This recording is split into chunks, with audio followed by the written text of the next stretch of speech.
Hi everyone. Today I'm going to share a shocking secret with you.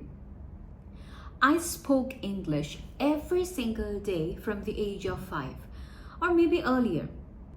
I read books, I watched movies. I lived in a country where English was essential. Maybe not in the country, but the school where I studied English was essential. I thought I was fluent. Then, one day, my boss looked at me and said, I cannot understand you. Can you imagine? After 18 years of continuous English, I had lost my ability to speak. I lost my fluency, my vocabulary, felt gone, and I felt completely blocked. I'll tell you exactly what happened so that you can stop the same thing from happening to you. Like I said, this is a shocking story. I have received lots of comments and messages in my various social media accounts, like on my Instagram, YouTube, TikTok, everywhere. People asking me how did I become fluent in English, because English is my second language. I do have a different native language. So I think it is important to tell you how I learned English, how I lost my fluency, and then how I got it back.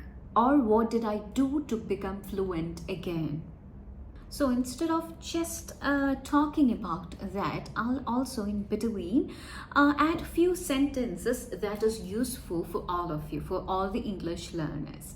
Okay, I'll just highlight those sentences. It might be idioms or new sentences which you haven't heard yet, or any vocabulary. Okay, something like that. So this session will also be useful to improve your English. My experience can be very helpful to avoid making mistakes and to improve your English. And also, when I'm telling you new phrases, vocabulary, idioms, please try to write it down so that you can use it in your everyday situations. Okay, so I have a candle with me. Okay, this is green apple flavor. It smells really good. I started liking candles recently. Actually, now I am obsessed with it. So this is the green flavor one. It is not lit. I think I'll go and light the candle first. So let's have a good ambience here. I'm back. I lit the candle. Let's keep it aside. I think you cannot see it on the screen. Fine. Also, I bought a new vase. Okay, this is a cute little vase. I found it very cute, and I'm planning to fill this vase with these flowers. These are not real, but they look nice. I think it goes well with this vase. Okay, now let me talk about my story. So my story started outside my native country. English wasn't a hobby. It was a necessity actually. From a very young age, my parents encouraged me to use English because it was the language of the school and community. My input method was like reading books, watching cartoons. Mostly I used to read. I love reading books, so I did that a lot. My first book was The Ladybug. It's a very cute book. It's about Jane and Peter. I think the story is about one boy and a girl, Jane and Peter. I still remember it. And I think the name of the book is The Ladybug. I'm not sure. Anyways, my parents first gave me these books to start reading in English. And later on, they gifted me different books during my birthdays. And also, I watch a lot of cartoons, animations, to improve, not only to improve English, I enjoyed it. And I was more comfortable in listening to English rather than my native language. Oh yeah, that is why I'm more attracted to English movies or shows or cartoons, and also to English books. I did not know how to read or write my native language then, at that time. And also, we used to speak only in English in our class, in our school. It was compulsory because we had students from different parts of the world. So speaking in English was very important. We cannot speak in any other language. And like I always say, you need to speak English to improve your English. Okay, just reading or listening or watching English is not enough. Those are the inputs. You need to give the output to improve your English. So, my output was speaking at school. I used to speak in English at school a lot with all my friends. So, I studied in this country for almost maybe 14 or 15 years, like till my 12th grade. After that, okay, this is the next chapter, okay? The next chapter is where I made the critical mistake that destroyed my fluency. When I was ready for college, I moved back to my native country for higher education. It was a switch. In class, at home, with friends, we just spoke only in our native language. English was invisible. But we still used English silently. We read thick English books. Those are our textbooks. You know, all our textbooks were in English. We read these books. We wrote complex answers in our exams in English. I was still using English, but I was using it silently. My reading and writing skills stayed sharp, but without the constant effort of speaking, the skill I needed the most, automatic speaking in English, disappeared. It was like learning to swim and then not touching the water for 5 years. Now let's move on to my next chapter. After graduation, I moved to UAE, where I'm staying currently, for a job. I was ready. I got a job and everything went really well. But in between, one day, my boss asked me to explain something complex. I stumbled. I froze. Okay, this never happened to me before.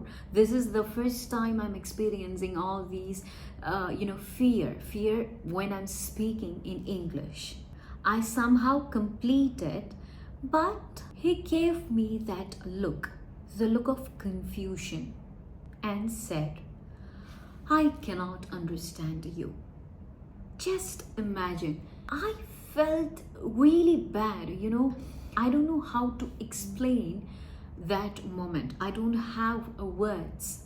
I realized my years of reading couldn't save me because speaking is a skill, not just knowledge. And my poor pronunciation, vocabulary, fluency was the missing links. I decided right then that I would not just learn English. I would actively speak it every single day. Now I have a strict, non-negotiable routine and I want to get my fluency back. I somehow want to speak the English the way I used to. I read a few pages of English every day. I used to read English books or any storybooks a lot. I loved reading.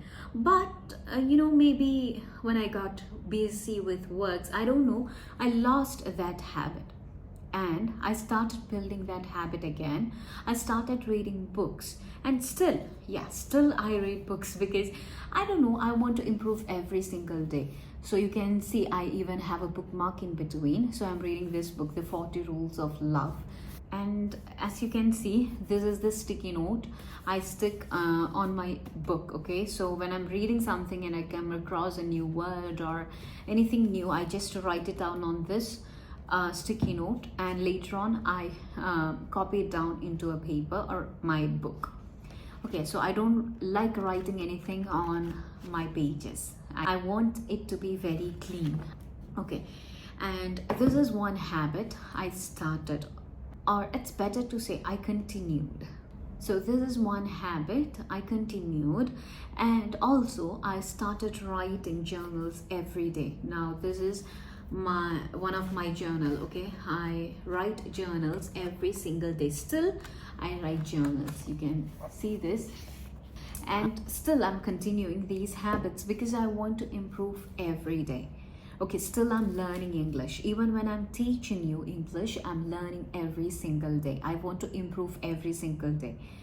You know, learning something or a language, English, it's a language, and it's endless.